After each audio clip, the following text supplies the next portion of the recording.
I know what you're thinking. Did he fire 6 shots or only 5? To tell you the truth, in all this excitement, I lost track myself. But being as this is a 44 Magnum, the most powerful handgun in the world, and would blow your head clean off, you've got to ask yourself one question. Do I feel lucky? Well, do you, punk? Or would you rather listen to Cosmere Chronicles? The podcast where we follow 2 first-time readers, Sheta and Justin, who chronicle their journey through Brandon Sanderson's Cosmic series.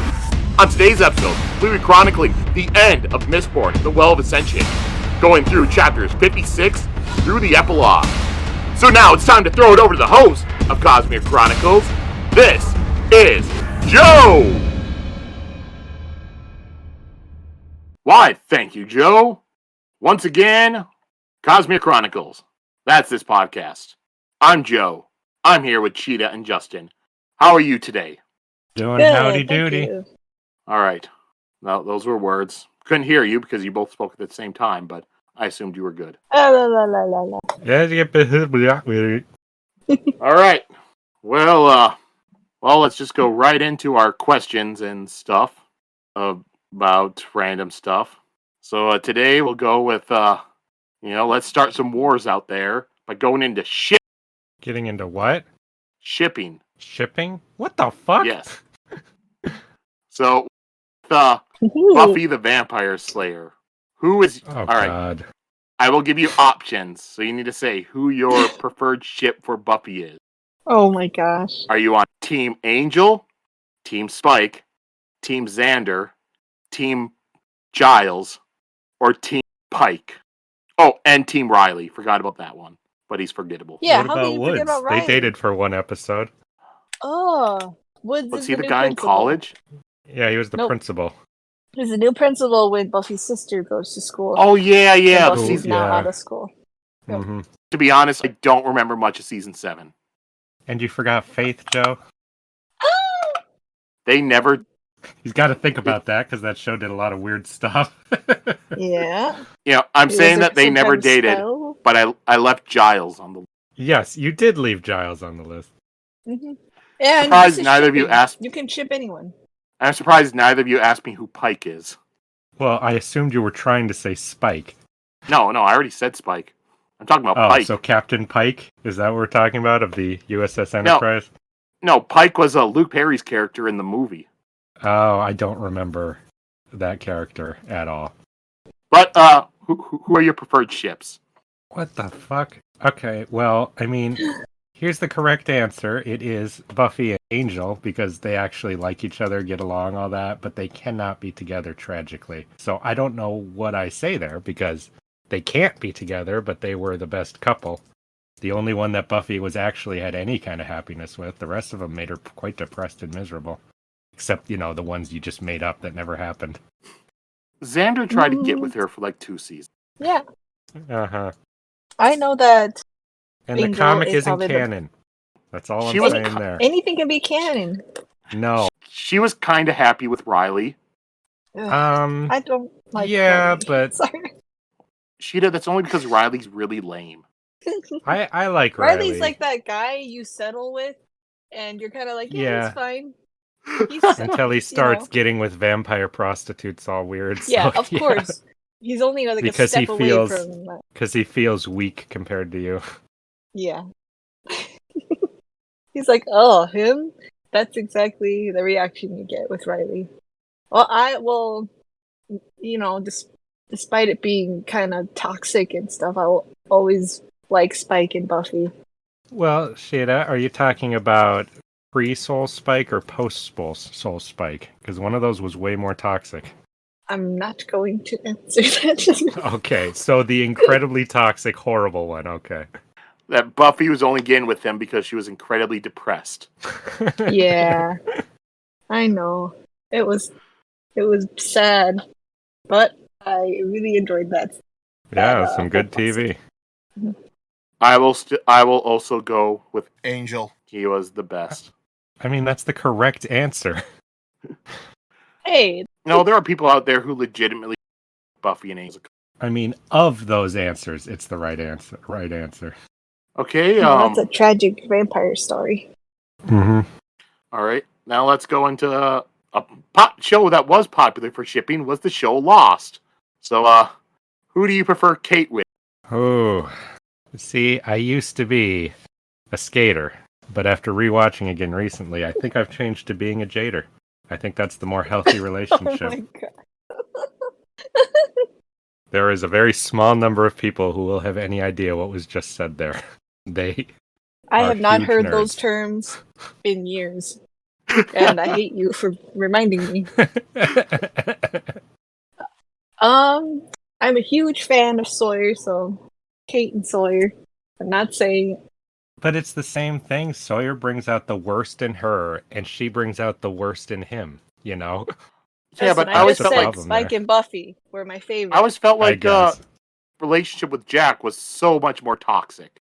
Yeah, I could see You that. know, here's the problem with that. We don't see it at the good times. We only see it during, like, the worst times in their life. Assumedly, between those times, things were going pretty well, because everything seemed fine. But after Jack went crazy, you know, that's a whole different thing. His eyes were opened, Justin. He didn't go Yeah, crazy. after he saw the truth. Which I won't get into because I don't want to spoil too much, but yeah. Spoiling something, the show ended 20 years ago. Yeah, but some shows people are going to discover for generations. I feel that's one of them. You know, how many of them are going to be discovering it after listening to it? Hey, somebody might be... I am so interested in knowing what a Jader is that I'm going to go watch that whole series right now. And you will never learn what a Jader is. Then, yeah. Then I will go and read message boards from 2007.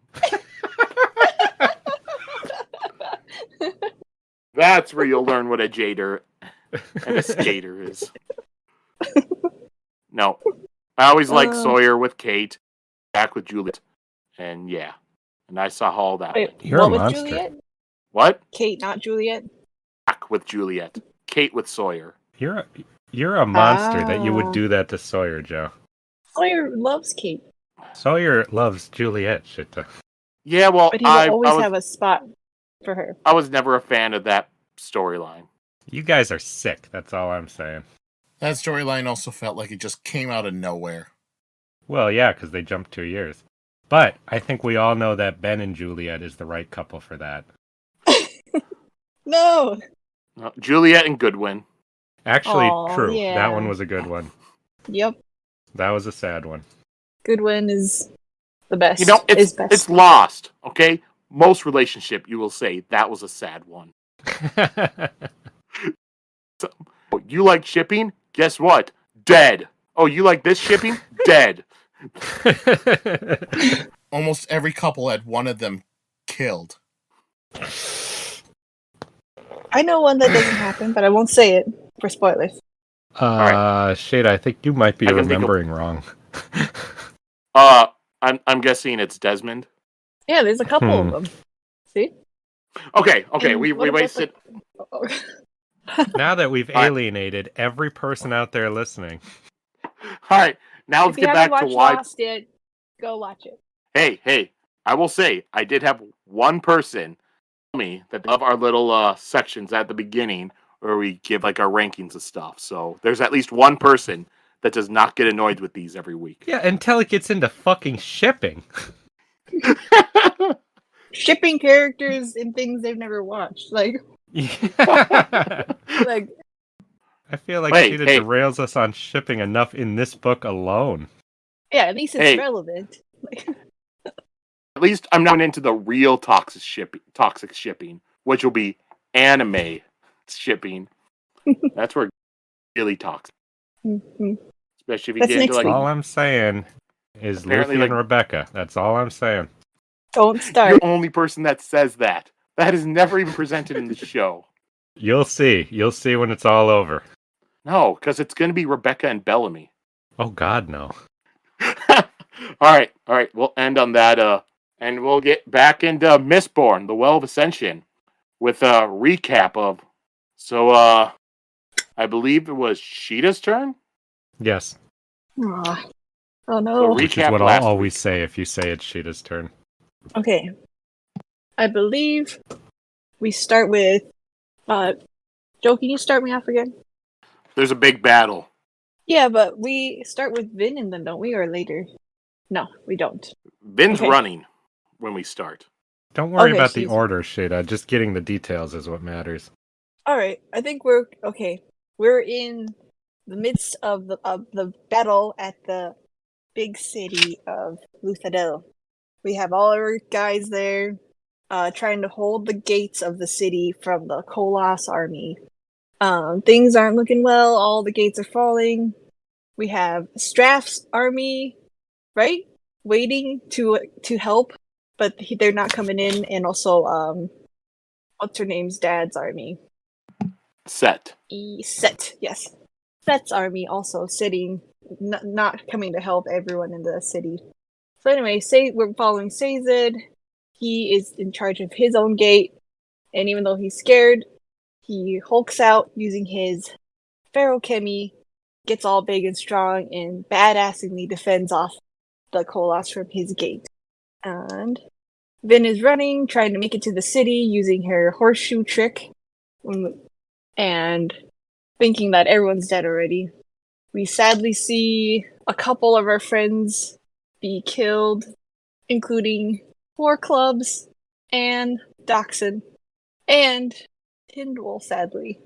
Vin arrives at the city and she tries to help fight. She figures out that she can use her allomancy powers to control the Kolos just the same way as she controlled the shape changer guy.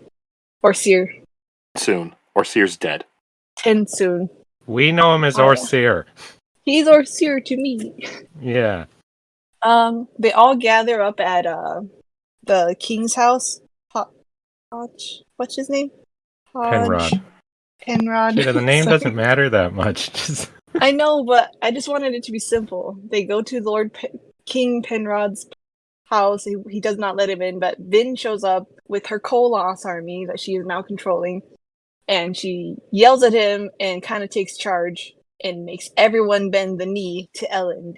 And with that, and with the help of kind of gathering all this stuff, they take back the city and basically win. There's another character that and- died. Yes, I forgot another character who sadly died. It was Strath who killed himself. Actually, no, Vin flies in and slashes him in half, basically. Basically? No, she does. Literally. She literally slashes him to death. Yay! Happy ending for us Strath haters. Sheta, you forgot hashtag Straff did nothing wrong. You can add that. I would say justice for Amaranta. And then also you did have Alrianne managed to get her father to help Luthadel. Yes. Ariane badassingly rides in, and it's like, all right, you have to save me if you have to fight if you want to save me too. Oh yeah. Sorry, forgot about Breeze having like PTSD already, right? Going into shock in the fight after he watches clubs get killed too. Like, very sad. Sorry, that was quite scatterbrained, but those are all the pieces I remembered. It was a war chapter. It was super chaotic. Yeah, it was. All right. Good job. So now, today's episode, we are covering the end of the book, so we're not going to be giving our over book. We will set for next week for the wrap-up. So first, I'll ask you, what did you two think about the ending of this book and these last chapters? It was actually very similar to what I expected, but with a few other interesting elements that I, wouldn't have known about. It was more sad and depressing than I could have ever made or guessed. Like, I will tell you why later. Or it's just I couldn't have wrote it to be more leaving our characters in a more sad and depressing place. Which I've told you since the book started, Sheta. You never believed Well, me. I thought it would be kind of sad, like, oh, maybe we lost a couple characters, but I didn't think the world would be in such an unstable, bad place. Like, Of course. It's this end of a second book of a trilogy. It's got to be the darkest thing because You know, you need to be like, how will our heroes get out of this? You know? I wanted a happy ending. You're lucky it wasn't more unhappy, Sheta. When certain things were happening, I was like, how far is he going to go with this? Jesus. With making this, like, as dark and unhappy as possible. All right. Well, I'll get right to the recap of the chapters. So, for starting off, this is part 6 of the book, called Words in Steel, chapter 56.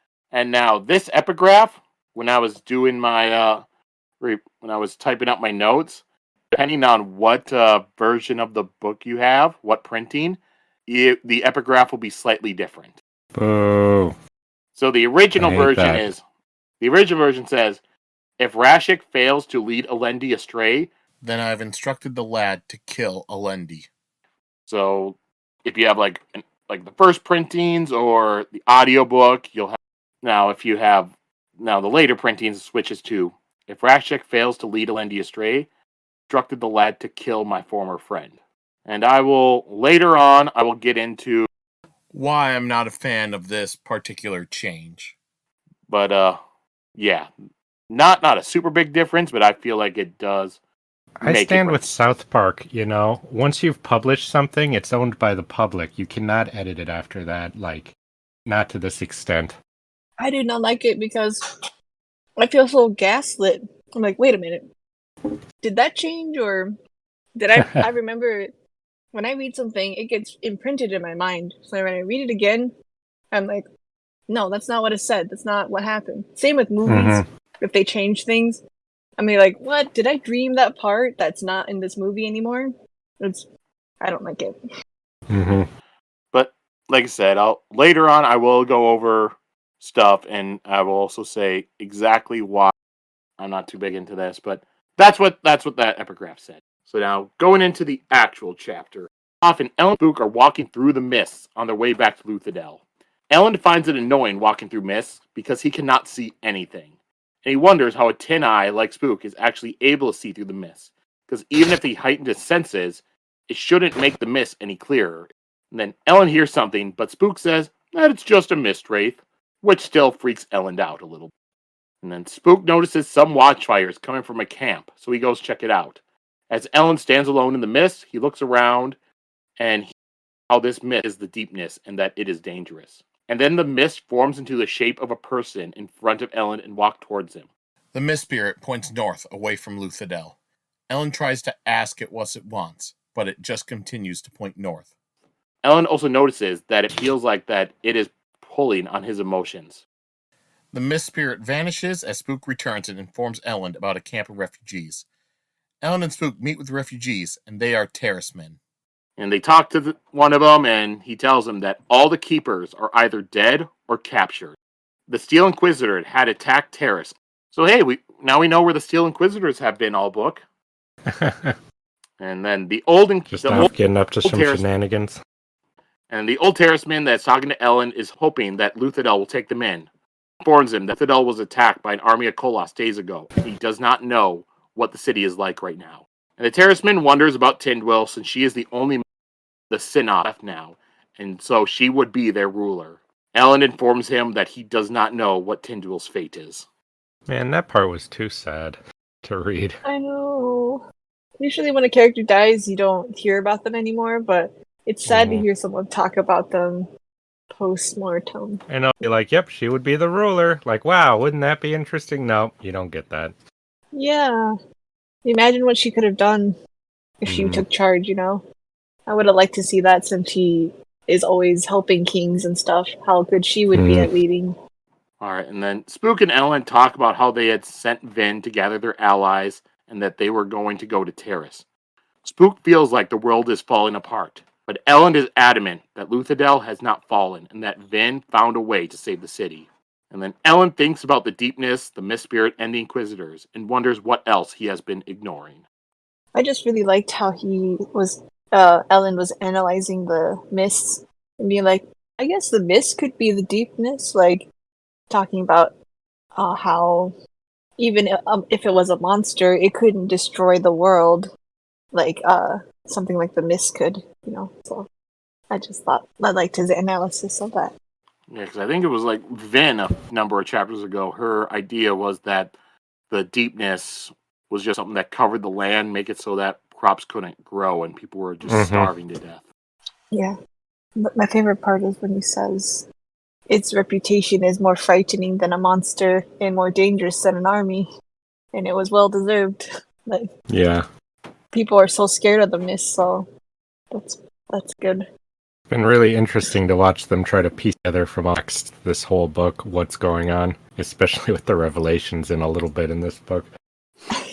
Yeah. Ooh, I can't wait. Okay. So on to chapter 57. It is a distant hope. Elend has survived assassins, wars, and catastrophe. And yet, I hope that in the frozen mountains of Terrace, he may finally be exposed. I hope for a miracle. All right, so the chapter begins, and we have Set, Penrod, and Jennarl all sitting around a table arguing about what they should do next. While Sazed listens to them. He wants to go and take back his city, a Fadric city, from the obligator yeoman who took over once he left. Jennarl wants to go back to Orto, home of, the Ventures, because he's heard of unease up there. But Penrod wants to just stay and wait for Elend to return. So clearly, they all just want Vin and the Empire to do whatever helps them particularly. It's really funny to watch them all say, no, the logical choice is to do this thing. That's where my people are from. And Sazed just doesn't care anymore. He feels indifferent and apathetic about everything, and he keeps thinking of Tindwyl. He doesn't want to think of her, but at the same time, he doesn't want to forget her. No, so sad. I don't like Sazed being all depressed. I think at this point It's not like his character. Yeah, and I think at this point it's been like a week and Vin asleep the entire time. Yeah, and it's him just sitting there like freaking Bella after Edward leaves. No. He's sitting there like he's actually got things to be sad about. But he's out of it, He's like, doesn't care.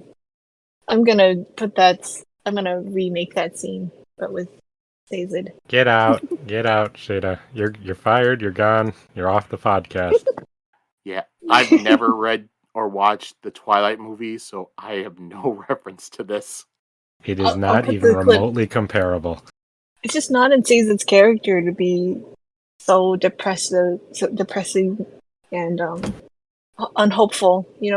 He's really in the depths of despair. No, it's not. It just shows how broken he's become from everything. Mm-hmm. He's not only lost Tindwyl, but his faith. That's everything to him. All right, and then we jump back to Elend and Spook, and they have arrived outside Luthadel. They notice the Koloss standing outside the city, and that Straff's army is also outside. And they also notice that repairs are being done in the city. It confuses them as to what the hell happened. Elend asks Spook whose flag is flying on the walls, and Spook tells Elend that it's his.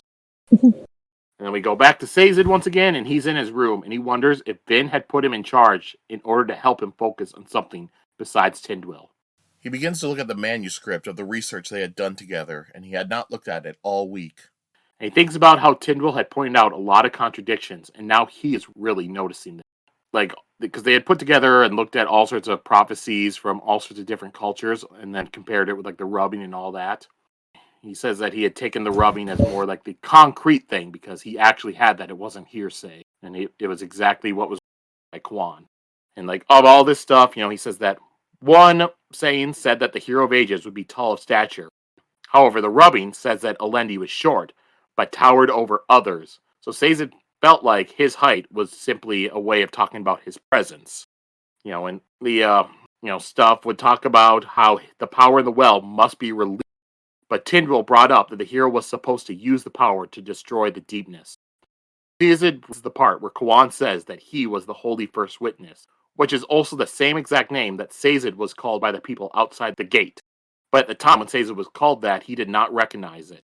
Or it was changed. I feel like the whole thing is trying to gaslight us. You feel like, or that's what happened? All right, and then Vin's awake now, and she walks into... I can't tell. I'm being gaslit.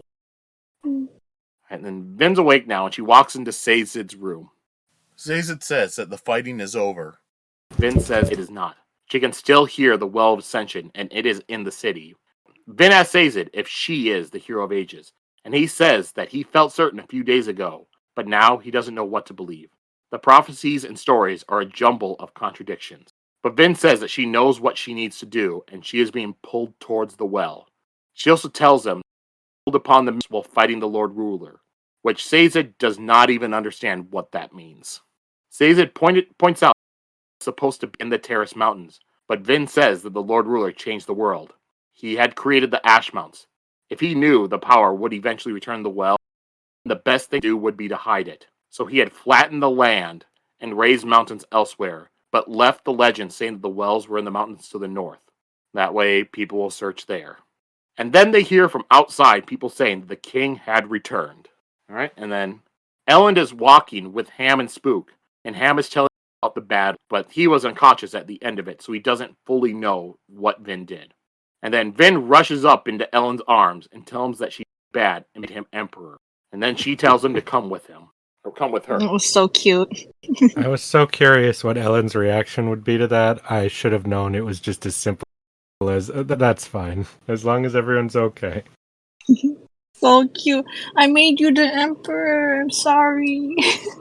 She's so cute, and it's the contrast is so crazy with the Vin who made that happen, like bossing all these kings around and freaking controlling Kolas, and now she's just like a little shy girl hugging Elend. She's not sure how he's gonna react, right? You Yeah, know? don't be mad. Like, don't be Yeah. mad. I did it bad. Alright, and we're back to Sazed, and he smiles as he looks down on Elend. And then he notices a paper blowing in the wind. It was a piece of paper torn off from a larger sheet of paper. When Sazed goes over to his table, he had rewritten the writing from the rubbing after the message had been torn off, earlier in the book. And now the new writing had the same exact sentence ripped off. Sazed looks at it and wonders why Kwan would be worried about Elendi taking the power for himself if he knew Elendi better than anyone else and thought of him as an honorable man. All right, and then back to Vin, and she's leading Elend, Ham, and Spook into Creedic Shaw. And Elend notices and says that the mists seem to be pulling away from Vin. But she says that they are guiding her. She can feel the well much stronger now. She tells Elend that they are going to go and find his Atium. They go inside Creedic Shaw and into the chamber that has the Lord Ruler's hut. But Elend says that they had searched before and even tried to tear up the floor until they hit rock. Vin tries sensing metal, and she notices a line going into it. So she pulls on it. It's like metal actually in the wall. And she uses some inlays on the floor to steady herself. She burns Teralaman, pulls out a stone door. Inside the door, there were stairs leading down. I feel like Brandon Sanderson really likes secret rooms and passages. What fantasy writer doesn't? They're excited. Yeah, but he makes sure to have like a puzzle room findings like scenes and all his stuff. Like I always enjoy it. I quite geek out about it. So I'm just happy to see time taken to do all these parts.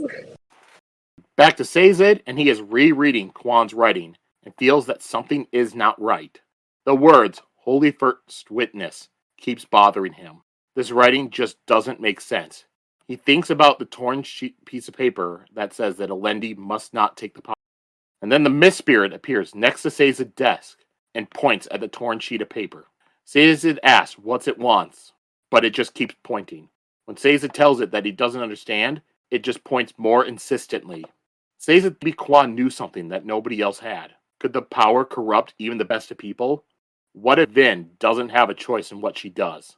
And then Sazed begins to hear screaming coming from outside, and he leaves his room in haste. I was just going to ask at this point, how were you guys thinking about everything going on with Sazed getting all worried and Vin just going? I'd figured that, there was, I'd already figured that the power thing was something that was, that they were supposed to take it, that it was bad to release it because there was some thingamajig or whatever.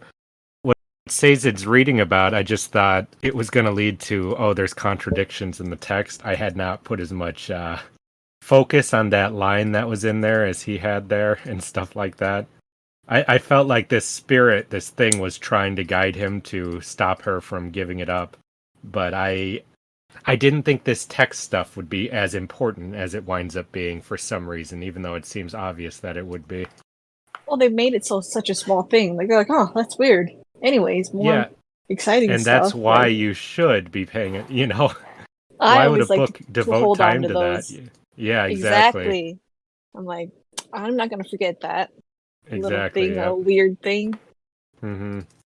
Oh, I was just very much feeling like Sazed here, like too distracted to really think about it that much. This part felt like in a movie where you're seeing back and forth the horrifying discovery and the Mm-hmm. action part, and Yeah. it's really building up to something scary gonna happen. Yeah. Like, I have many theories. At this point or going forward? Yeah, at this point and going forward. What was your theory at this point? I don't want to say. I don't think it would be that great to hear it now. We'll just go with the momentum of the scene. Sheta, you've now just teased a theory. You can't not give it to people. That's like the worst TV ever. Okay, well, at this point, I'm thinking, what's happening? What are we? I'm confused about what we're trying to either help or prevent because that's what is happening. Mm-hmm. Like, should they take it? Should they not? Like, who is supposed to take it? Who is the hero?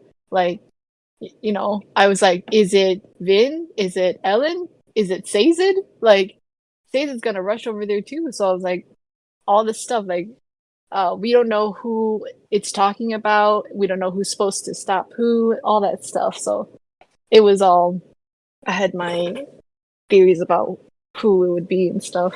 Mm. At this point, I'd pretty much figured that the Wraith was just trying to lead them there. Because, it kept pulling off that line. I felt like it was trying to take it out, or like just trying to call attention to exactly what Sazed was thinking and trying to say, don't worry about that line, ignore that line and stuff like that. So I thought it was interesting to realize that this Wraith thing is probably trying to help them in some way, or guide them in That's what some I mean way. too, yeah. Is Mm-hmm. the Wraith a friend or an enemy? Is it pulling or pushing? Is it working against Vin's nature or helping or manipulating her, Well, I Because thought it she was for feels sure, at least trying to work against her nature because it's going against what they've thought like the whole book about, oh, Rashik was evil because he didn't give up the power. We need to give it up, And they changed that narrative. Mm-hmm. Like, we don't know what it is. It's confused. It's gaslighting. Yeah, very much so. Because at first, Vin was very hesitant to go to the power because she was like, I don't want to be like the Lord Ruler. Like, I don't know what to do, But now we're like, now she's going towards it. Like, nothing's stopping her, So it's all very scary and exciting. All right. So we're back to Vin and Vin and her group arrive on a floor, and she notes that Creedic Shaw was built to hide something. And as they're looking around, Spook shouts out that there is food here. Cans and cans. But Vin continues on towards a source of metal, and she finds a large metal plaque. Etched onto it was a map of the Final Empire, and it had Statland City circled. Vin says that this is not what they came for, and continues on towards a tunnel. We go back to Sazed, and he's going through the city following the Mist Spirit. And he comes across a dead Ska man that appeared like the dead one he had seen months ago at the beginning of the book. Sazed asks the spirit if it did this, but the spirit shook its head violently and then pointed towards Creedic Shaw.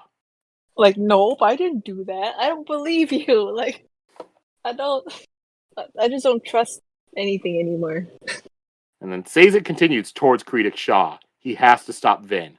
She knew Rashik's story and that she had to give up the power, but Sazed wasn't sure anymore. They needed to talk things through before deciding what to do. He goes inside Shaw and into the room with the Lord Ruler's hut. And standing in front of the doorway with those stairs that lead downwards was Marsh. So hey, Marsh is back. Yay, he's here to save the day again. Sazed tells Marsh that he has to stop Vin, but Marsh says that he shouldn't have come Terrace Men. He wished he understood. Sazed asks what, and Marsh answers that he wished he understood why he had to kill them. He pushes on his bracers and throws him into a wall, and Marsh says, I'm sorry. Marsh is the most frustrating character to me because every time I'm like, we can't trust Marsh. He comes up and he saves the day. Now I'm like, well, Marsh is gonna come save the day, and now he's betraying them. Every time I have a feeling set on him, it changes. I think that's all on purpose. Yeah, I did find it funny how all books, like, where's Marsh? Oh, he's probably coming up with something back, this big thing, help the group at the end. Neither of you ever said he's going to come back as a villain. Well, we did imply that he might be like brainwashed or something, or like taken over by the Inquisitors or something, but we never ever said that he would actually show up and try to kill our characters. His Inquisitor powers have always been shady, and he's been being weird.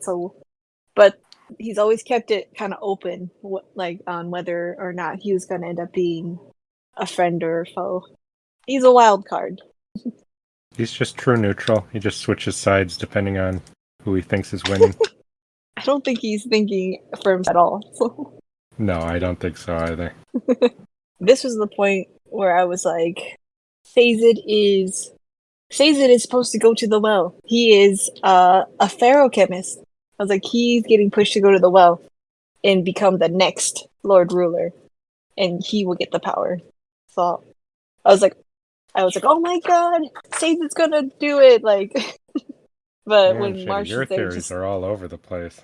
I know. I thought it was pretty like, straightforward what was happening here, that they were just bringing him there to, try to give the information that the spirit was trying to get to Sazed to Vin, or at least get them to stop and think about it and stuff, I was going crazy when I was reading this because of that. I was like, my brain was like, like trying to figure stuff out. Yeah, so at that point, I was like, for sure, Sazed was gonna go become the next Lord Ruler, and he's had his loss of faith too. I was like, he's primed. He's primed to be the next Lord Ruler. All right, on to chapter 58. Epigraph. Elend must not reach the Well of Ascension.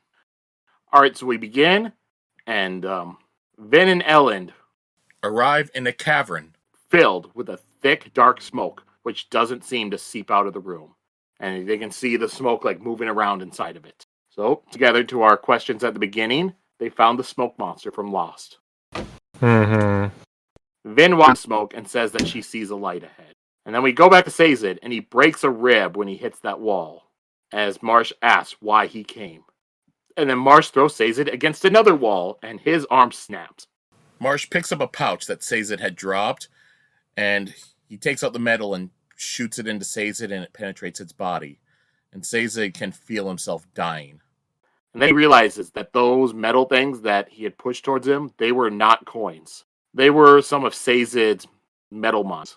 And so he taps the gold one and heals himself. And the healing winds up healing over the metal. Marsh says that Sazed isn't a warrior, but Sazed replies that neither is Marsh. So, how can we say Sazed is not a warrior? He just fought like a whole war single-handedly. Yeah, but he doesn't believe he just thinks he's a scholar who just had to fight. Yeah. But it's something where if you go back to like last book, neither Sazed nor Marsh were really warriors. Yeah. And we're back to Elend, and he walks through the black smoke. Armies he can understand, but the Well of Ascension is a thing of gods. They walk into another cavern. And Elend asks what that light is coming from. Vin answers, a pool. She begins to worry about what to do. What if she becomes like a Lord Ruler? Elend reassures her that she won't. She'll know what to do with the power. He trusts her. And then they notice a shelf made from the wall and walk over to it. So you have like a cavern wall and like this shelf that just comes right out of it. And the shelf, it's covered in broken pottery. But they find one piece that was not broken. It was a disc-like shape with a single bead of metal in the center. And Vin wonders what that metal could be then. And then back to the Marsh-Sazed fight. Marsh tries to push Sazed, but Sazed taps his iron mind and raises his weight so much that it's pushing Marsh back into a wall. Marsh pulls an unlit lamp towards himself, but Sazed runs to it and grabs it. Then once he grabs a hold of it, he uses his iron mind, so now Marsh winds up being pulled towards Sazed. And Sazed smashes the into Marsh's head, and it pushes one of the spikes farther into his head, breaking the eye socket. When Sazed asks why, Marsh just answers, I don't know. Sazed tries to use Steel Mind to gain speed and pull the linchpin from Marsh's back, but his speed runs out. They were never meant to use in a long battle. They were just, each one had a little bit stored in it. And Marsh hits Sazed down to the ground just as Sazed's pewter mind ran out. Sazed that he wrong. Marsh didn't used to be a warrior, but he has spent the past year killing so many people. About to kill Sazed when he is hit in the back of the head with a dueling cane. And then back to Vin and Elend, and they walk towards the pool. And when they get to it, it is only a few feet wide and has a silvery white glowing liquid. The mist spirit appears before the pool. Vin pulls out her daggers, but Elend says the mist spirit isn't dangerous. It did not hurt him before, and seemed like it wanted Elend to know something. She walks towards it, and then the mist spirit slashes Elend right across the gut. The second that Elend said, "Don't worry, we can trust it," I was like, damn it, Elend, you're fucked. Something bad is going to happen to you. I've come to learn that anytime Elend trusts something, it's not a good thing. He trusts Vin to do the right thing. And look how that what goes. happens? Exactly. And Vin shouts, and she rips open Elend's jacket to look at the wound. And the wound, it is a deadly wound. And then we're back to Sazed, and Ham stands over Marsh with a broken dueling cane in his hand. And Sazed knows that it was not enough to kill Marsh, but he has to keep moving. And he leaves and he goes downstairs towards Vin. And back to Vin, she cradles Elend as he bleeds out. She looks at the pool and realizes that there is a way to save him. The Well of Ascension would give her the power of a god. She steps into the pool and submerges herself. Alright, and as Sazed's running down the steps, Ham calls after Sazed, but he continues on. He reaches a confused spook when a small tremor ran through the rocks. Sazed was too late. Now Vin's in the pool, submerged, and her ear just begins burning. So she takes off the metal earring, and she also takes off her sash with all of her metal vials. That way there's no metal on her. And she has the power flowing into her, and Vin gains the power of godhood. She has the power, so she could push back the mist, feed millions, punish evil, and protect the weak. She can save Elend. It's really interesting how they describe the feeling of godhood in here, because you can't really describe it that simply, you know? So it's like these vague just knowledges and feelings of, I can do this, you know? But without being able to really articulate how or what that means. Yeah, I mean, that's all it is, like, and it's from her point of view, like, her perspective, I mean, like, you just kind of, like, okay, I can do, like, all the things I desire to do, I just can. Yeah, just can, yeah. It's really interesting to me. And then Vin hears a voice. You mustn't do that, child. You know what you must do. Vin shouts that she has to save him, but she did know what she must do. She saw the disasters that Rashik had brought. The power is an all-or-nothing thing. I must defeat the deepness. Vin sees outside the palace, and she can see people being attacked by the mist. Some are dying, while others are only getting sick. And then there are also others that are just staying perfectly fine. This was the deepness, mist that killed.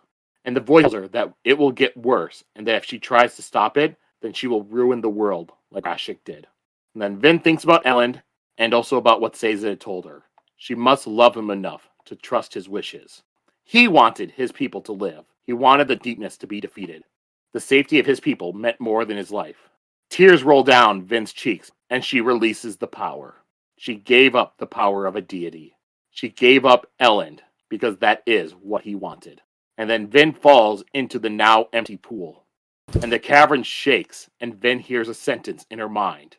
I am free! Alright, and that's that chapter. It's fascinating that after all the talk of prophecies and religion and stuff, that this was the plot of this book. I did not expect that at all. It was quite crazy. Like, to trust these things, these long old things, you know, and talk about, you know, this is the right thing to do. She just knows it. Everyone knows it because it's been told to them a million times and because it just seems like the right thing to do. Like, this feeling of you really cannot trust anyone or anything is not what I expected this book to be about. Yeah, it's pretty crazy to think it's not even right or wrong in a moral sense, you know? You're just like, it's crazy. When you're manipulated and you're told false things, like, what do you believe? You're all confused, you know? There is no reason to believe or not believe any of this stuff, and that makes it really horrifying. I like that kind of exploration of that in a religion aspect perspective like that too. You know, like what do you believe? You know, what do the texts say? What do the scholars say? You know, who do you trust? And with people freaking changing it and manipulating it all the time too, what do you trust after that? You know? Yeah. With The how thing many I like times? is that also this kind of because Vin's entire story in this book has been she's been have to save Elend no matter what. Elend must live because of this. Elend must live because of that. But since like her first chapters has always been must keep Elend no matter what. And then here she gets to the point where Elend's gonna die and she can save him, but with the information that she has to let him die in order to save the world. So she will. So at this point, she changes what she has been trying to do the entire book. Give up Elend, let him die to save the world, and that's what she does. It's so sad to do a noble self-sacrifice like that when you just do not want to do the most heroic thing you could possibly do and give up someone you love for the whole world to find out that you're being manipulated and it was just a bunch of bullshit. It's crazy. How would you even recover from such a thing? Oh my god. Yeah. Oh, just that moment felt so like real where you're like thinking, well, the right thing to do, right? Like you have and to we've seen so many stories and and movies where they do that and do sacrifice and they do trust something, because that's what you do in a story, obviously, because why would it be this big, crazy, nonsensical thing about being misled by all these forces the book hasn't even told you about yet, Yeah. You just know so little. You are being manipulated. This is why I've told you in stories I never trust gods and prophecies unless they're explicitly said to be true. I just do not trust them. So I'm glad to know that instinct is correct if I'm ever in such a situation. What is a prophecy? It's just what someone says is a thing, He said, she said. But when you've got magic and stuff in the world, it's a lot easier to believe in gods and prophecies and stuff, because there is some tangible evidence that they exist, And unless I explicitly see the god itself, I just don't trust him. Ye of little faith. Yes. Yeah, and the ending of this chapter, first time I read it, it just blew my mind. Because going through all this and, all right, release this, and you just hear, I am free. And I mean, I figured that it was something like this, and still I couldn't believe it, because when he's setting this up, that there's some kind of other element that you can or can't give up the power, that maybe giving up the power is bad, even though they know. Like, to have all this stuff set up and to feel there's some entity behind it is one thing. To actually see it happen and see that he went through with that idea is just pretty crazy to me. Mm-hmm. Gosh, when I heard this in the audiobook, I was so scared. Now all the weird things that the Lord Ruler said has made sense. Has made a different sense now, Yeah. Like, it's just so crazy. Like, I was like, how could we forget that now, He what was do you mean this weird. we? What do you mean this we forget, Sheta? How could we forget that, all of us? And the other thing I'm going to have to ask you is, this point, she does the sacrifice for Elend. She does this. Did you believe that Elend was going to die? Yes. I didn't believe it, but at the same time, I could see exactly how that story could work too, if it wanted to be a darker story. But I don't know, the pacing to me I didn't feel like he was going to. Oh, not. This is like, for me, I just thought this is where Elend's story would end, Yeah, I can see why you'd think that. With him trusting, being too trusting, and leading Vin to this point to make her do this. That's his role. Now he's dead. Yeah. That's all I thought. I still stand by it from what happens next, I'll tell you. I could see that, but to me, it didn't. Mine wasn't thinking. I just didn't feel like it from the pacing that was what was going to happen. That's all. You're Your writer's intuition. If he wanted to do that, he would want it to really, really be shocking the way he was writing it, you know. Oh, this wasn't shocking enough? Like, No, I mean the death specifically. This chapter you want to go over? It's No? just so Okay. interesting, parts like this, when what happens is so horrifying and you don't want it to happen, but you also do, because it would be the most interesting thing to happen, you know? Like, I don't want the world to end, but I'm certainly interested to see it start to end like this, you know? It's selfish to want to see the characters suffer and the world suffer. But I was like, it's not my No, world. I don't want to see that, but it sure would be the more interesting story, you know? I just need to know this mystery. What's there to know? I just need to know what is going on. There's an entity at the center of the world that's been trapped for millennia. Yada yada yada. What's Oh, but what entity? Who is he? what Or is it? Now there you go. what That's is a it? good Why question. is it trapped? What does it want? What's it doing? Did it do this? Is it attached to the mists? Like, what are the mists? You know, Oh, like, it's definitely attached. It has to be, because it's using them to make things worse for people, to make them yeah. desperate. I just want to know all the answers Yeah. from the pieces we've already seen. Like, was it manipulating the text, and who did it want? You know, who was it manipulating? Now I know it was probably manipulating Kelsier. It was probably manipulating like anyone it could to come. And the only I don't person know who where knew it would it, have manipulated Kelsier, because he wasn't into any of that stuff. but he was always trying to get to the well. No, Was he? Kelsey Yeah, what was are you just talking trying to kill about? the Lord Well, he was always trying to get to Kredik Shah. to kill To the kill Lord the Lord Ruler. He had Ruler. no idea Yeah, but about the wall. we don't know. Maybe he was getting manipulated too I don't to think kill. so. Well, why does he want to kill the Lord Ruler? Is The that a only serious person question? Yeah, well, all these things too, but also, I'm going to ask you a better question, who Sheta. is guarding the well? But the How many Lord people Ruler. in this world do you think would want to kill the Lord Ruler with the way Yes, he he's acts? not very popular, but to try to make that your ambition, like, Oh, ooh, I if I see were, what's happening here, Sheta. yes, You are if I was, paranoid.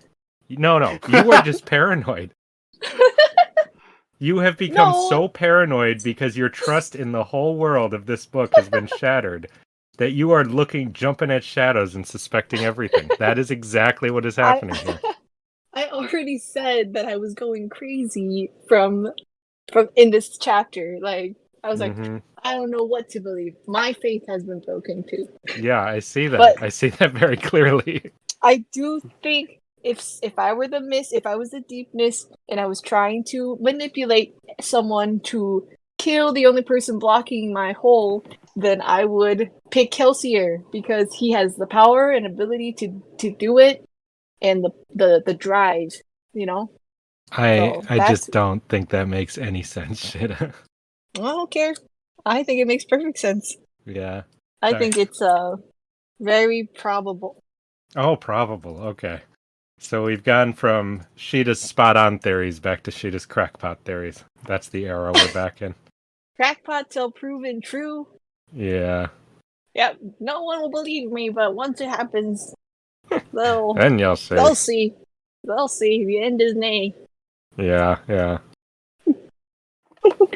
Well, let's move on to chapter 59, the last numbered chapter in this book. For he must not be allowed to release the thing that is imprisoned there. And I will say one thing that this kind of reminds me of. Maybe not the best example, but it kind of reminds me of Star Trek V, The Final Frontier. Yeah, for sure. They go to the center of the galaxy and they find God. But then it's like actually some weird entity that's trapped there that's trying to use them to escape. That's why you never trust gods. They're I all knew just some it felt guy. familiar.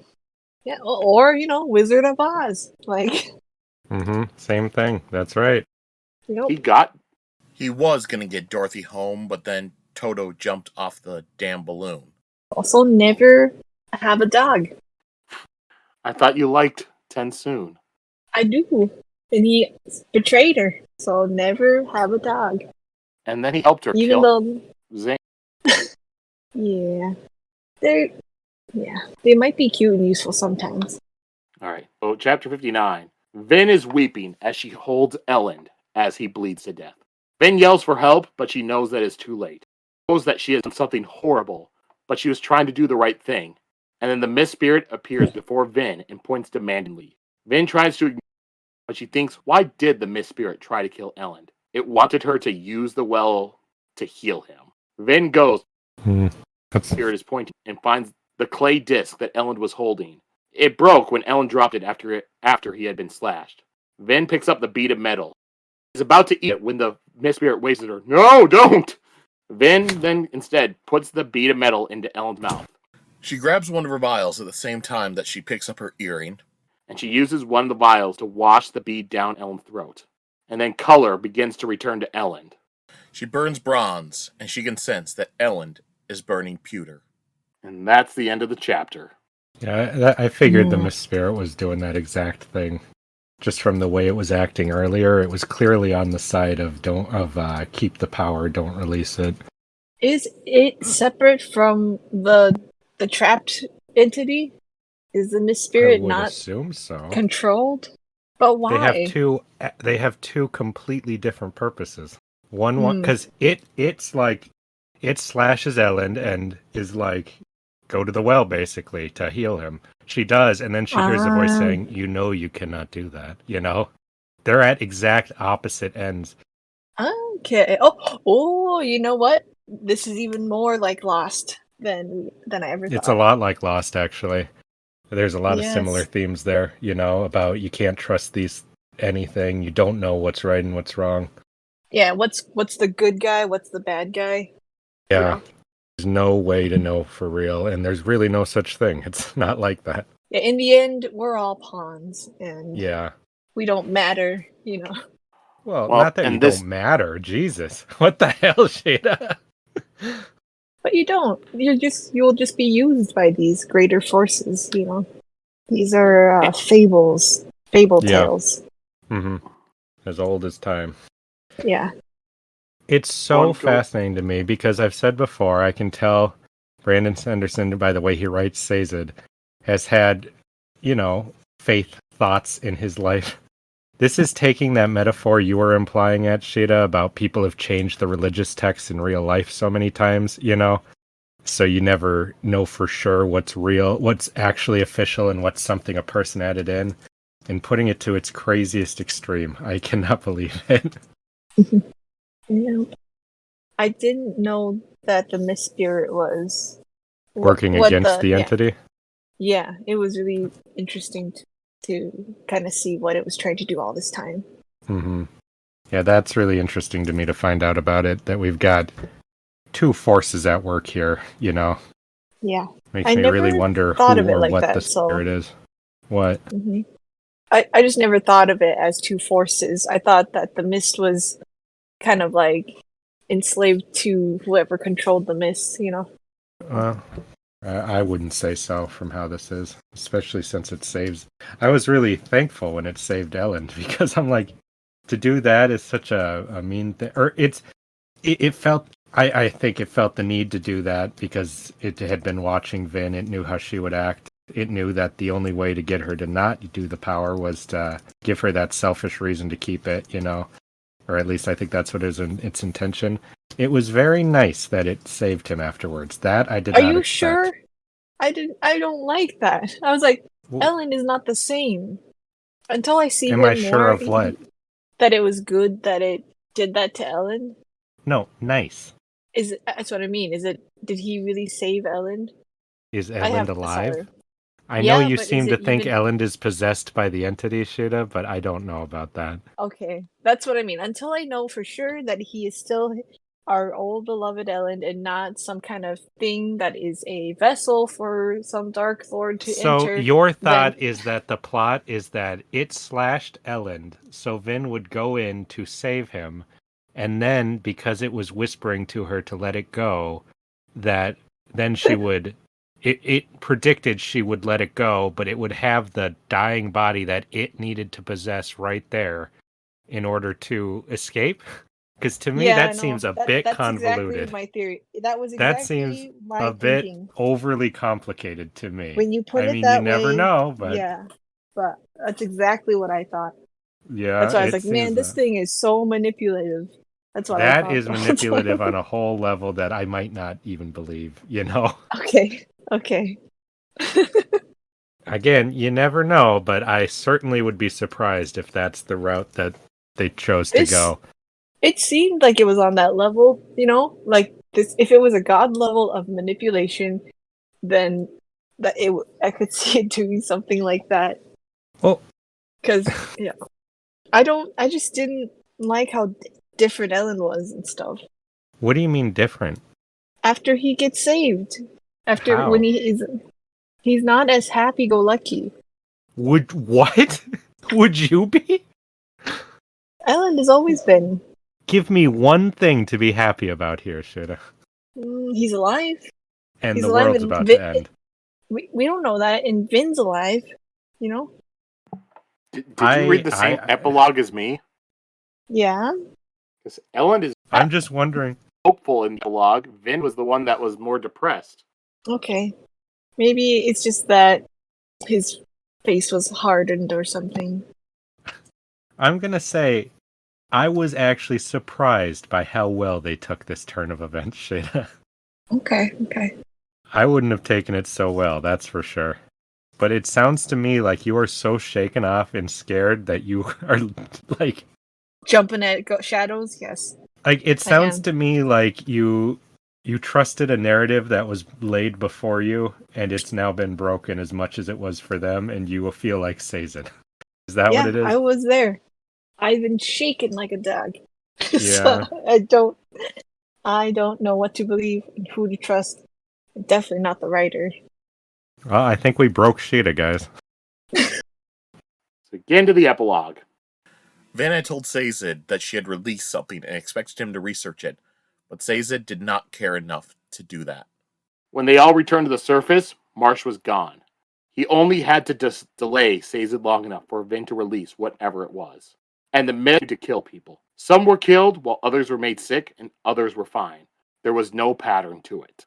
It is now 2 weeks later and Sazed travels to the conventicle of Saren. He goes inside and he goes to Kwan's metal slab and compares the writing to his rubbing. The two are not the same.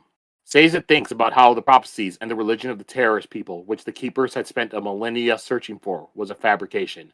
It was all a trick to release whatever it was. Sazed reads the first words. I write these words in steel, for anything not said in metal cannot be trusted. He should have paid attention to that sentence. Yeah, I have no idea why I didn't catch that. That seems so incredibly obvious now. But it's only just the such a very first crazy sentence idea. in the book. I know, but it's crazy. That sentence is literally the first sentence of this book. Yeah, I was like, whoa. When you start this book, the very first thing it tells you is what to do. Mm-hmm. Yeah, that idea is really crazy to me. Like I said, it takes the fear of who could have changed what in all the sacred texts and dials it up to the most absurd degree I've ever seen, you know? Yes, now I want to know how that is happening. How are they changing it? Magic? Yeah, what is that? There's nothing like that in this world yet, Mm-hmm. There's metal burning, but changing words on a paper or in a book or something, that's not. What kind of power is that? Yeah. Well, Vin did more to reshape the world. Mm-hmm. Yeah. So like, what is that? Is it that kind of power? Just like a god power? But everything else in here is like very technical. So. Yeah, but it didn't used to be, you know. So yeah. We saw where Allomancers came from, you know. Yeah. But yeah, that's quite an enemy. It's quite a tough enemy to face. This is a scary position to be in, because how scary is it to like be the scholar who wrote that, and it probably doesn't know why, but it's just like everything else keeps getting changed, so I have to do this in metal, like this story of this tricks, guy kind of half remembering things and no one believes him because it's such an absurd thing. That's crazy.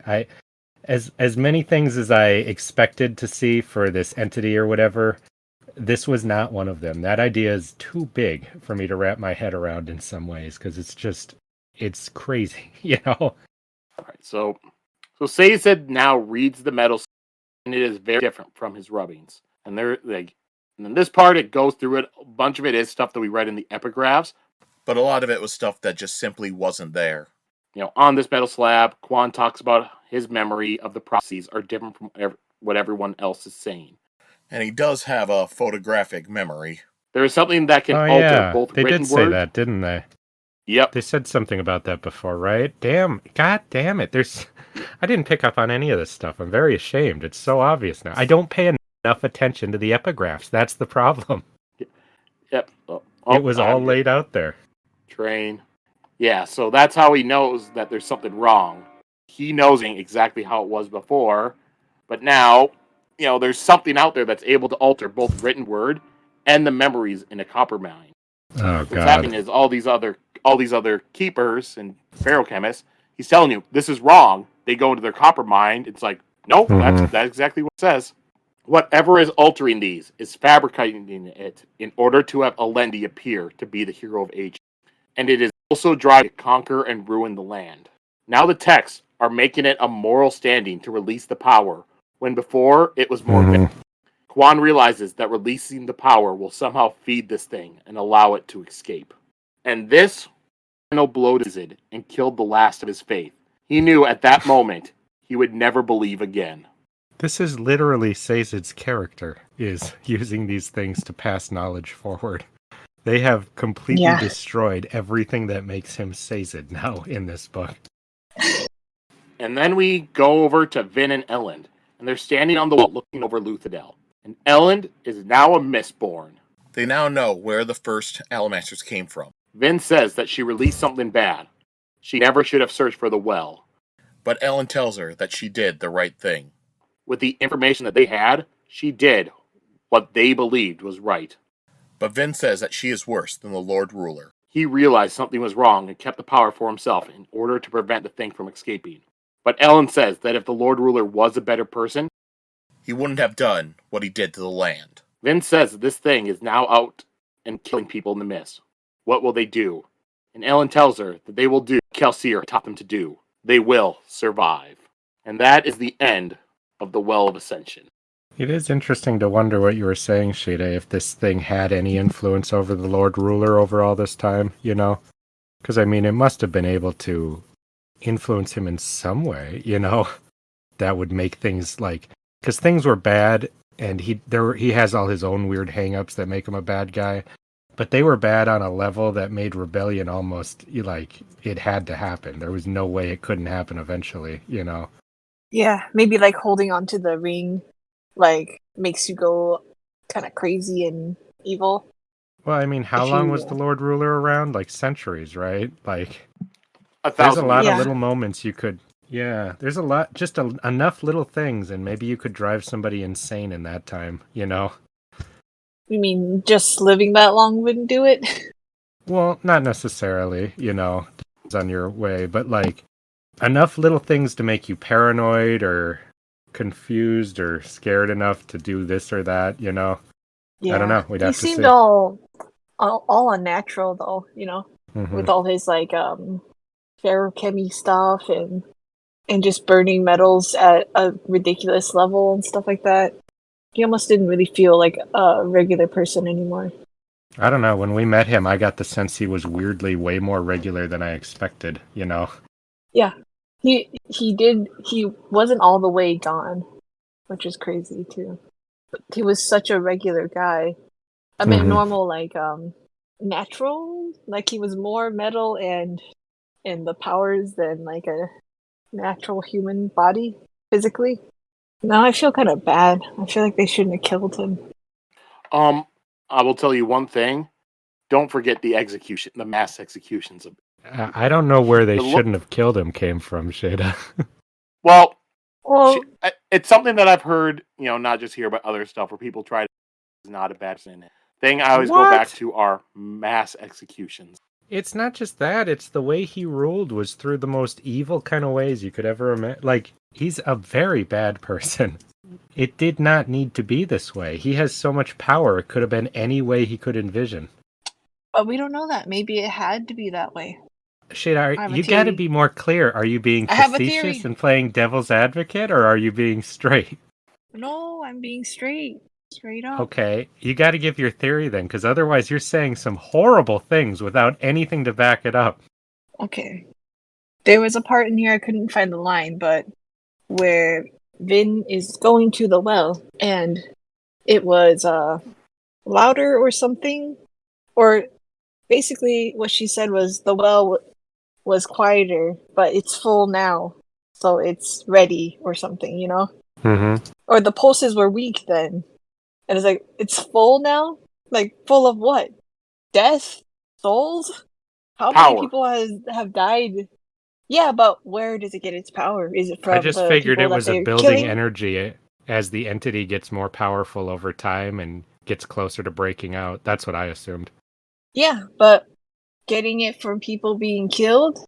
And then I wondered about Elend was also how feeling the pulses 1,000 years ago, and there wasn't anybody causing mass sacrifices then. were they not? I thought they were kind of fighting wars across the land. Sheta, I mean, you could say that, but what is the evidence for that? Mm, That just seems like an well, idea. There's no oh yeah, evidence. no. It was that the Lord Ruler did those mass executions to feed that a little bit. Yeah, I understand that, but where's the evidence to link that to that besides just Well, otherwise, why wouldn't that thumping power be happening all the time, like sporadically? You know, why was it just happening? why wouldn't it It just was be growing over time naturally on its own? because the Lord Ruler was helping feed it and keep it under check. You know, Sheta, you are like, not understanding what I'm saying. What I'm saying is that theory, that idea, is there's no evidence for it, I'm not saying it's not true. It very well could be. He is definitely doing something to keep it in check, But it could be any of a billion things. To jump to the Lord Ruler was a good man because he was performing max executions because he had to keep a power at bay. I don't think we're ready for that yet. oh, I'm just saying it could be something to think about, just because it was getting full off of the war during the war times. All right. Well, now I finish this. Now I'm going to go over the changes that had been made to the text.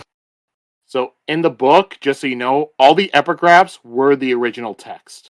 The stuff where when you would cut to like Sazed or Twin Dwell reading stuff, those were the ones that may be altered. Okay. So first example, original text. I am afraid, however, that all I have known story will be forgotten. I am afraid for the world that is to come, afraid that my plans will fail, afraid of a doom worse than the deepness. And now this one got altered 2 different times throughout the story. First time, I am afraid, however, that all I have known, that my story will be forgotten. I am afraid for the world that is to come, afraid that Elendi will fail, afraid of a doom brought by the deepness. And later, Afraid because my plans failed, afraid of a doom brought by the deepness. so here it's changing the text to make it seem like, it's obscuring the revelation that Quan was worried about a greater threat than the deepness, making it seem like that he's afraid. Of the deepness. Once we got this revelation, I was sure that he'd been changing things like that throughout it, so I was very curious to hear them. That's such Next a mean thing to do to the reader, to gaslight your reader for the whole book like that. Oh, and you were catching this, and I read an epigraph, and you two were getting confused. Oh, really? Yeah. That's so weird that we were just talking about that with Brandon Sanderson's changing. Yeah. Hey, he can't change the epigraph. It's written in steel. Yeah. All right. So next one. Elendi's height struck me the first time I saw him. Here was a man who towered over others, a man who, despite his youth and clothing, demanded respect. Altered version. Elendi's height struck me the first time I saw him.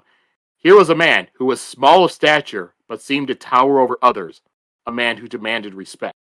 So right here, it's pretty obvious it switches of Elend being a tall man to being a short man, but who towered over others, in order to try to move them to believing that it's Vin that is the hero. Ah, that's what it was doing. It's this is just horrifying. It's just beyond horrifying to Next use one. the fact that it's a book to like, you couldn't do this easily in a movie. This is specifically something you can only do in a book. And again, we trusted the author, you know?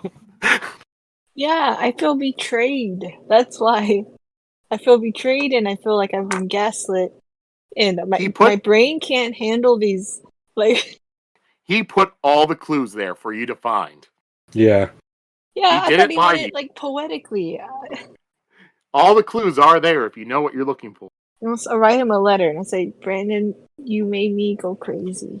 Like, All right. I can't trust anymore either. The next one. When I finally had the realization, finally connected all the signs of the anticipation to Elend, I was so excited. Version. When I finally had the realization, finally connected all the signs of the anticipation to him, I was so excited. Switched it from the word Elend to just a pronoun. And we were told, like, in the text that the pronouns they used were actually gender. So while it said him, it could refer to him or her. So that way they might, once again, think of Vin.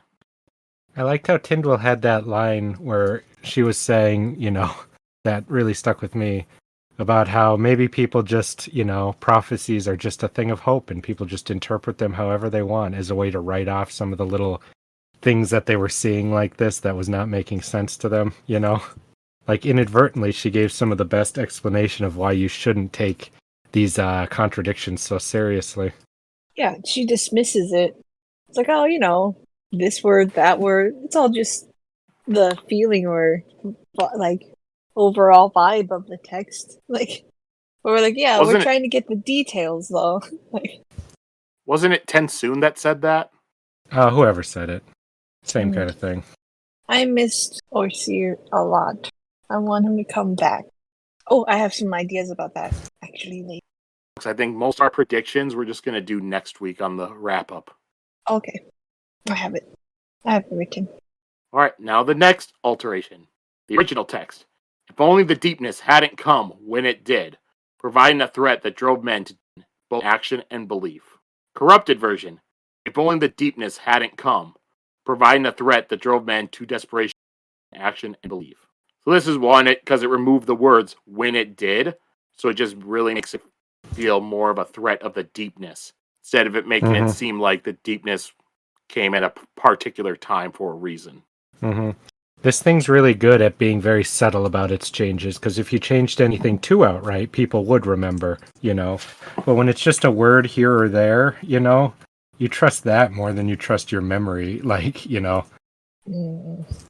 I don't like this. I don't like it at all. This is one of my favorite things in this book. I thought this was brilliant. Same. I find this to be one of the most interesting things I've ever read, you know, to do that. And it really makes you want to go back and reread it, you know. All right, so next one. There is a place for me in the Lord of the Anticipation. I thought myself the announcer, the prophet foretold to discover the hero of ages. Altered version. There is a place for me in the Anticipation. I thought myself the holy first witness, the prophet foretold to discover the hero of ages. It clears, is it from announcer to holy first witness? That way it matches what Sazed heard those people of the Church of Survivor calling him, so that way he would think of himself the prophet, once again, go towards Vin being the hero of ages. See, that was that thing playing its hand too much. That was too big of a change. Well, that was towards the end. I just was saying that this was towards the end, where they usually reveal the more obvious clues. Yeah, as the writer. I'm talking about for the entity it tipped its hand, right? You know what I'm saying? Oh. Because, yeah, the writer, I'm sure the writer was, like, thinking that you might even remember that enough, right? You know? But the entity to do that to Sazed, to try to convince him that he's the holy first witness, and it's with that stuff, you know, it almost works, but Sazed's somebody who's a little more detail, like, they've been reading over this so much, I think he feels like something like that he would have remembered, and that's why he starts to put this together. It's too late at this point, so it doesn't really matter, but I think it's really interesting to see that the entity is not, like, you know, a super master manipulator who can like manipulate every specific person, but it is very, very good at the subtle changes that will, you know, the large amount of people won't notice, you know. And it also explains why when Sazed first heard them call him Holy First Witness, he didn't think anything of it. Because he never read That's those what I'm saying. Exactly. Alright, so next one. Never the hero of ages. At best, I've amplified his virtues, creating a hero where there was none. At worst, I fear that all we believe may have been corrupted. Then the altered version. Elendi was never the hero of ages. At best, I've amplified his virtues, creating a hero where there was none. At worst, I fear that I corrupted all we believe. So it switches it from that they believe has corrupted to him saying that he himself has corrupted it all. You know, I was getting this kind of distortion between the version we were reading in the epigraphs and the version that they were reading, but it never really dawned in my brain. It was just a weird feeling. Alright, so next one. Original. I have no doubt that if Elendi reaches the Well of Ascension, he will take the power and then, in the name of the greater good, give it up. Altered version. I doubt that if Elendi reaches the Well of Ascension, he will take the power and then, in the greater good, give it up. Yeah, that's a good one. So what was changed? It changed it from I have no doubt to I doubt. So the original, it sounds like, that Elendi will give up the power and that's a bad thing. To the new one, it makes it sound like Elendi will keep the power for himself and that's a bad thing. So it's pushing them to believe that they have to go there and release the power. And this is, when you got it, you're kind of confused because everything in the text you had read had all been saying, oh yeah, you have to release the power. Then you get to this epigraph and it's like saying that he believes that Elendi will give it up. And then you were thinking, maybe you shouldn't give it up. Yeah, because that fits in with what the Lord Ruler was saying about there being, they've doomed themselves. So that really resonated with me as being, the way they should go, but I just wouldn't have guessed that we were all being fucked with that much, just like the characters. All right. It was so crazy when Sazed is rushing to get to Vin, and all he says is, we have to talk about this before we do anything rash, I was like, talk about it, how? Like, when you get there, like, it's kind of gonna be an argument still about what you should, what we're supposed to do with it and stuff, because they don't have all the clues, the correct information. Oh. Yeah, but to slow down and think through it, I think Sazed would have come to the conclusion that they come to here if he would have kept reading through stuff. Yeah. I think he was on the track to do that, but it was too late now, Yeah, that's why I was working so hard to stop him. I think it... Yeah, and I think it's interesting. The thing only stabs Elend after Marsh attacks Sazed, correct? Or am I going wrong? Because Sazed's already attacking Marsh, and the thing's... Yeah, so he's not going to make it in time to stop her. Yeah. Next one. Rashik is to try and lead Elendi in the wrong direction, to discourage him or otherwise foil his quest. Elendi won't know that he has been that we've all been deceived, and he won't listen to me. Corrupted version. Rashik is to try and lead Elendi in the wrong direction, to discourage him or otherwise foil his quest. Elendi won't know that he has been deceived. So it gets rid of all this stuff talking that, been deceived. So just making it seem like that straight up Kawan's betraying him instead of he's trying to stop something bigger. That's a pretty drastic difference there. Again, there's so many moments where I'm like, where I had the exact thought they have of like, do I remember that? I must be the one who's wrong, I never thought to go back and check old texts, or to compare little teeny things throughout the book. I think at one point I did tell you, if you want to remember, you should go back and read all the epigraphs. I would never do that. Not in a million years. That was something I told you to do, just as a hint. Well, I'm glad I didn't. I wouldn't want to get that given away, because I really enjoyed that aspect. All right. This next one is the one that I issue with, so this only comes from the first printings of the book. Because the original is, if Rashik fails to lead Elendi astray, then I have instructed the lad to kill Elendi. Altered version. If Rashik fails to lead Elendi astray, then I have instructed the lad to kill my former friend. So this is one that in the original printings, it switches it from to former friend. Now in later printings, the epigraph is former friend, so it was never altered. Oh, Is I'm he trying to good. do a meta thing here? No, Yeah. all right, I can only do my guess. My guess is that he felt like he was using the word Elendi too much, because if Rashi fails to lead Elendi astray, then he instructed the lad to kill Elendi. So Brandon might have switched it to my former friend. That way it Oh, but who flows a little bit cares? easier. That's not worth You know, changing. I'm getting confused in live action. Like, Mm-hmm. Yeah, Yeah, so, he's just trying to give us the true Mistborn experience of not trusting anything we've ever read ever. so that's the only thing I can think of why Brandon himself would change it. But otherwise, it switched it from being like just kill Lendy to my former friend, so it made Kwan more, sympathetic, or make them more confused. But yeah, all right, and then the last one of the changes. Elendi must not reach the Well of Ascension, for he must not be allowed to release a thing that is imprisoned there. Altered version. Elendi must not reach the Well of Ascension. He must not take the power for himself. Yeah, that's a drastic change. And also, now if you go back to the beginning with Marsh, everything becomes a lot more clear from his actions. Up, he brings Sazed to the conventicle of Saren. Once they're inside there, Marsh goes off on his own, saying, "You have to go check these rooms," and he leads himself, knowing that Sazed will invest. Almost right after Sazed finds the rubbing, that's when Marsh shows back up and tells them they have to leave right away. So Sazed does not have time to actually read the plate, but Marsh still has him do a rubbing, so that way he gets that in order to read it later and have it be altered. So it's clear that Marsh brought him there to find that, to do all the stuff that happened in this book. It's really interesting to me because it seems like from the beginning of the book, it already seemed like the Steel Inquisitors know more than we know they know, I'm very curious to see it revealed in the next book officially what their deal is. I'm very curious to see it. All right. Yeah, so that's all the changes from the text. As I said, read it, the whole thing just blew my mind, just how everything was altered and all that. And yeah, going back, knowing what's coming and seeing the changes in the text throughout, it's a very cool thing to do on a reread.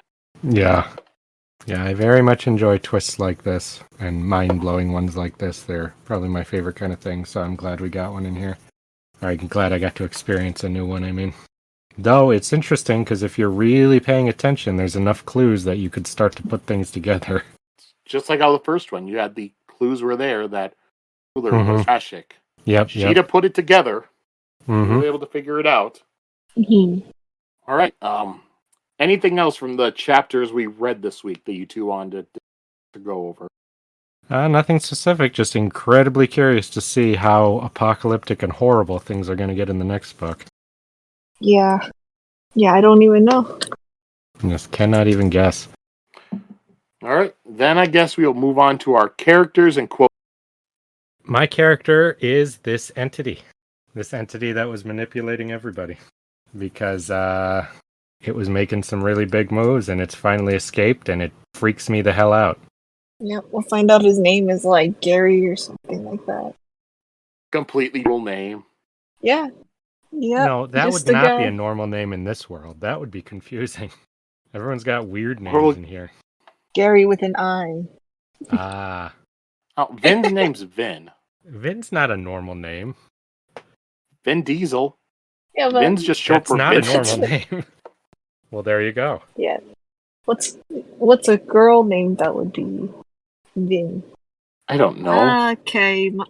I was like, Vinchesca? Is that a name? Okay, my favorite character will be Sazed. I just feel so much for him and what he's going through. I feel exactly the same, being so shook and broken. And not only, like I said, because of Twin Tyndall's death, but all these horrifying discoveries. And Marsh's betrayal, of course. His best friend betrays him. They were not best friends. They went camping together. Then he disappeared. So I guess your theory that Marsh died of a snake bite was proven wrong. I don't think theory is the right word for that one. I have to draw a little picture of that now. It's too funny. He says it. I got us some breakfast. Oh no, the snake! And then he's. All right, and then just so you know, looking it up, female version would be Vincetta or Vincetta if it's Italian. That's Uh-huh. It's more of an older name, a lot more popular in like the 40s, and it dropped off a bunch in the 50s. But character week, I will do Vin. I just liked her story, going to the well, Elend dying, and then she goes in there and she decide what, like I said before, what she had been trying to do all book for what at the time she believed was the right thing to do, and willing to let the man that she loved and the man that she so hard trying to survive to die for the greater good, even if that was proven to be a lie. I would be pissed. I hope Vin is pissed. I hope she goes to kill that thing. I think that if Ellen died, she might have just gone on a psychotic killing spree Yeah. of everybody. Just That's why I'm 'cause kind of like, that would cause you to go crazy a bit. yeah. I'm kind of, not to be mean, but disappointed that Elend isn't dead. What? Why? That would have been Because- so cheap. I know. I just want Vin to have a reason to stop all this stuff, you know? Like, You mean beyond the world being destroyed? Don't you think having Yes. the person you love alive is a better reason to stop all this stuff? maybe. You know what? Maybe, especially if they have a baby in the next book. Yep. Then you'd want to save the world for your children and stuff. Okay, I take it back. I'm glad he's alive. So we can have a little baby in the next book. They're not going to have a baby in the next book. Unless Why it not? jumps to like 5 years later. Because Vin's not going to be pregnant in the book. You don't take 5 years to make a baby. I meant if there's a time jump. You will not see it, is what I'm saying. Yeah. Because even I in think just Alamancer, I have a feeling they'd have trouble jumping around doing that shit while pregnant, you know. That wouldn't stop Vin, I bet. Next covers we're gonna see is a pregnant Mistborn misting Oh, around. God. That sounds like a terrible cover. It'll be the European one. Jeez. Apologies to our European No, listeners. after those covers, they never are allowed to make covers again. Those were horrible. All right, quotes next. Mine's very simple. It's from the writing Sazed's reading, and just this thing wants the power held in the well, and it has raped our religion's holiest tenets in order to get it. I thought that was a very shocking way to say what a sacrilege that thing has made against anyone who believes in the world, basically. Yeah, that was a good line. I thought it really set the thing, what it is, how bad it is for humans and people, and, you know, just what a crazy extreme idea it is. That one just really stuck with me. Alright, mine is when Vin's about to get to the well and she's like nervous. She turns to Ellen and says, "What if I don't know what to do?" Vin asks quietly. "What if I take the power, but I don't know how to use it? What if I become like the Lord Ruler?" Ellen looked down at her, arms wrapped around him, and his fear lessened a bit. He loved her. The situation they faced, it couldn't easily fit into his logical world, but Vin had never really needed logic, and he didn't need it either, if he trusted her.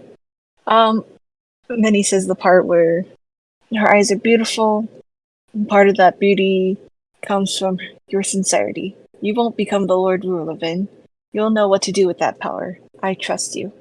It was just kind of, I really liked that moment between the two characters. That has been kind of their like story so far, like trusting each other and believing in each other. But it was just sad that it didn't really matter, like when they were being manipulated and stuff. And I just really was sad about that being manipulated too. And for me, it was specifically Vin, who had been struggling with knowing what to do, like knowing how to do the right thing and what the right thing to do was because of her upbringing. So I feel like this thing really messed up all that for her. So I'm really pissed about it. Yeah, if this book is about trust, Hmm. this thing is a good example of why you should be wary of trusting, which is very sad. Hmm. Yeah, but there was the other stuff, like trusting in what Tensoon had told her earlier is what helped her to defeat Zane and that sort of stuff. So, what is trust? It's something you can only have some random time that you won't know until you do it. It makes it seem like the scariest thing ever. Yeah, I think that the trust and faith is very interesting because faith is in your religion and your belief and stuff is very.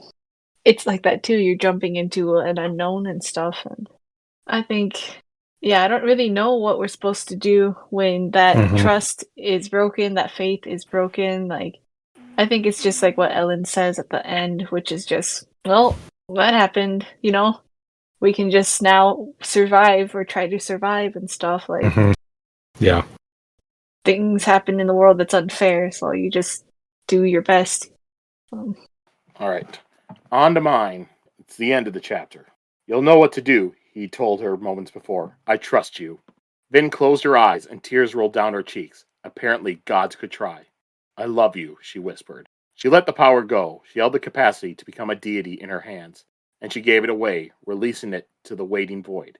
She gave up on Elend. She gave up Elend because she knew that was what he wanted. The cavern immediately began to shake.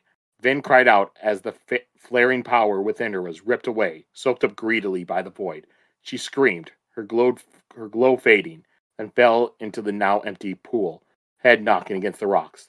The cavern continued to shake, dust and chips falling from the ceiling, and then, in a moment of surreal clarity, Vin heard a single distinct sentence ringing in her mind. I am free! You said it in that voice twice, and that is not how I imagined it saying it. Me too. I How do you imagine it? I guess that's just how I always imagined it. Yeah. I imagined Mine it. is just more like, I am free. Like a lot more, Mine just is more like just a thing Wait a saying minute, it. a thing. Mine is I am free. So all three of us have a totally different personality for this thing. Yep. I just went with my way because the word free is all capitalized with an exclamation point. Yeah, so It mine is. I am free,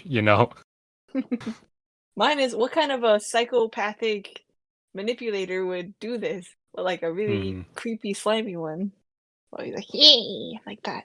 I like yours, Sheta. The I am free, right? Yep. Gee. He's psychotic. Sheta, how did the book do it? That's the question. A little bit like yours. Yeah. A little more generic. Yeah. Yeah, Sheta's version powerful. is just. Yeah. Sheta's version just is Desaad. Somebody I don't Yeah. want to be free. Yeah. All these forces working to keep it locked up. Yeah, no. And it can't be killed? Like, you have to lock it up? Well, we don't know that it can't be killed. I think it would have been killed if it could. Yeah. Or, like, if whoever did it was capable, Yeah, but we don't know. For all we know, it is God, and its existence ensures the universe exists. We don't know anything about this thing yet. Yeah, that too. All right. So, next week, no chapters we're reading because we will be doing our wrap-up episode. So, Woohoo! Yep, we have that. And there are plenty of comments and stuff, but we've been towards the end of the book, so I've just decided to wait and throw the comments and stuff we had gotten onto that wrap-up episode. So we'll go over those early next week's episode. Okay. Sounds good. And yeah, so we'll do that. Don't forget our fan casting too. Yeah, that's part of wrap-up. Okay. I'm excited for that again. And once again, everyone, if you wanted to check out Justin and I, Justin and me, we were on Cosmere Connections, episodes 38 through 43. Chapters 38 through 43 of Elantris. That episode's out now, so you can check it out on probably most of the different podcasting places you go to. And yeah, and then let's do our plugs. All right. I have my Instagram still at Sheta_low, in which I will post arts and things, arts and crafts.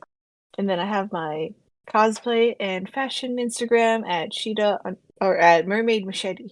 And you can find me at Profanity Beaver on most of the social media websites. And, yeah,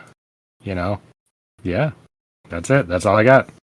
And for generic Cosmic Chronicle stuff, most of your, or, some of your podcasting places where you listen to, if you have a way to leave a review, leave a, star rating, leave a comment, go ahead and do that.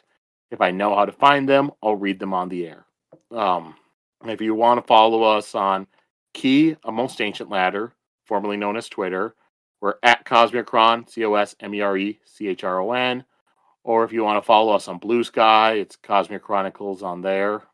And if you just want to send a good old-fashioned email, cosmicchronicles@gmail.com. Woohoo! Okay, and so that's it for this week's episode. So everyone, have a good week, and hey, who knows, if you come up with your own fan castings and you want to tell us about it, you can, same thing, think of those over the next week and then throw those in comments or an email.